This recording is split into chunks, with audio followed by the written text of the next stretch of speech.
Joining us here on day 6 of Speed Week, so getting onto the weekends. Weekends mean weekend racers, which means we have got the Rat Rod Supra doing a lot of speed here on ultimate parts, and I can't remember if this has stage 5 weight, but it's pretty light. Removed the spoiler, no aero, rims, custom rims with stock width and stock offset, just so that it has the fitment right with the non-wide body. This will do about, comfortably cruise at about 270 mile an hour, no slipstream. And then with the nitrous, it will get to about 300 miles per hour, no problem. So this one did take a while to build just because the ultimate parts make such a big difference with this. The fact that it has an ultra high RPM turbo, I think it has like a bore up and some other things as well, gives it an extra 110 or 120 horsepower, which is a fair bit compared to other vehicles which may just have one part like titanium rods, which gives it an extra 40 horsepower. Won't make too much difference, but with this one it was the difference between me uploading a video which said 270 mile an hour and one which said 300 mile an hour. So obviously the Supra is a very popular vehicle. It will get loads of clicks, and I hope that this 300 mile an hour setup will help out a lot of people. It's a top speed build which I think is definitely worth building if you have a spare Supra.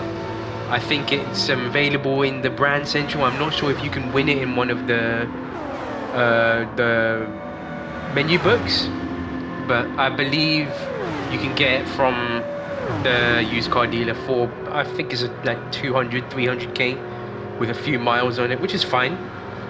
But anyways, we'll go to the tuning shop and then obviously we'll go to the setup sheet and see what I've done there.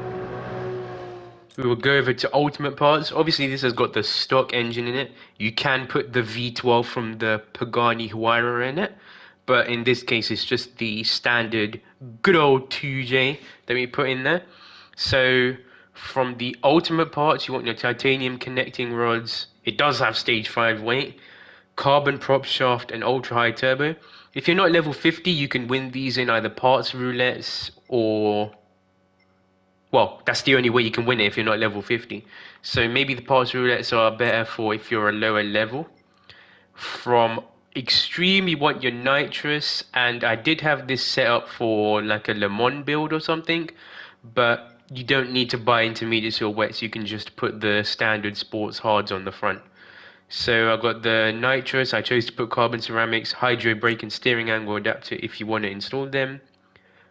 Stroke up, engine balance tuning, polished ports, anti-lag, racing intercooler, racing air filter, racing silencer, racing exhaust manifolds, racing brake pads. You can put these steel discs if you don't want to put the carbon ceramics on. Brake balance controller I'm not using, you don't need to buy that. Fully customizable suspension, racing clutch and flywheel, racing transmission, weight reduction stage 4, and in this case, for this particular setup, you want to put your racing soft tires on. For semi-racing, racing crankshaft, fully customizable computer.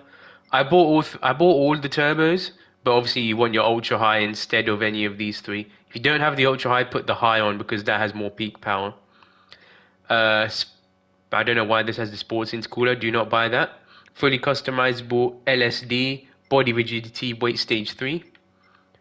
Club Sport, you want your bore up, high lift cams, and then you want your racing stage, weight reduction stage 2, sorry, and then power restrictor and ballast if you want. And then from here it should just be weight stage 1 and whatever tires it comes with, sports hards. So now we'll go up to the tuning sheet and see what I've done there. So as you can see, the name of this sheet, top speed 7500.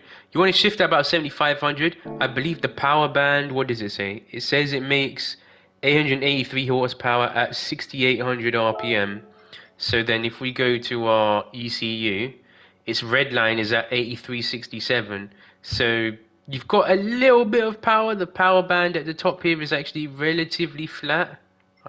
No, we can't move the arrow up there, unfortunately. But you can see the blue line with power and the red line is torque.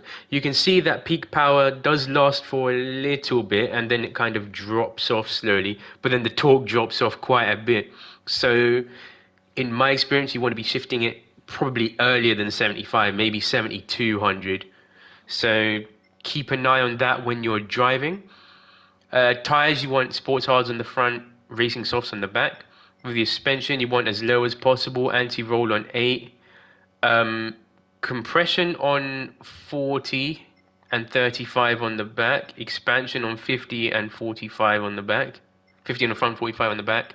3.3, 3.4 natural frequency. No camber or toe.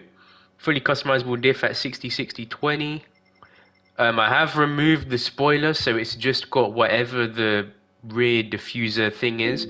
So the downforce is non-adjustable at 0 and 40. No adjustment on the ECU ballast or power restrictor.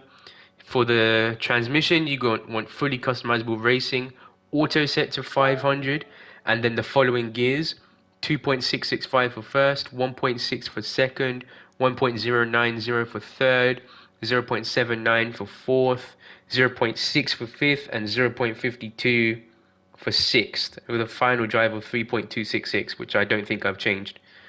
With this particular tune, you want to shift early, you'll end up cruising in fifth gear around 265, 270, and then the nitrous and a little bit of slipstream should get you up to 300, no problem, in sixth.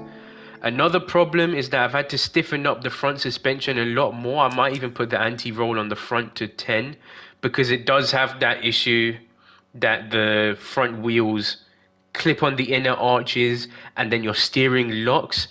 I think it's at about 250 mile an hour. It sometimes happens. So what you'd want to do is you want to let off the accelerator, blip the brake, and then accelerate past it, and then you should be fine. If not, you'd probably need to stiffen the suspension a bit more, add some extra ride height, or potentially even get rid of the steering angle adapter, because that sometimes has a weird effect on it. This also is one of the cars with under 1,000 horsepower max, so you can put your nitrous on 70%. This gives an advantage because if a car has 1,050 horsepower maxed, you only get 50% power. But this has 883, and you get 70% of 883, which is, I don't know, something above 600 extra horsepower, something like that, between 6 and 700 horsepower. So that's another advantage of having a car maxed just under 1,000. And then obviously here I've got all the parts that I've installed. I can also show you this screen instead of going to the tuning shop, but I figured showing the tuning shop would be easier to explain what parts I've installed and what you don't need to. So obviously pause if you need to at any point. This has been day 6 of Speed Week, nearly coming to an end. Sunday, Christmas Eve, going to be day 7. Another big fan favorite Japanese vehicle, you might be able to guess. Or if you've read the community post, you'd already know what it is. So I'll see you on day 7.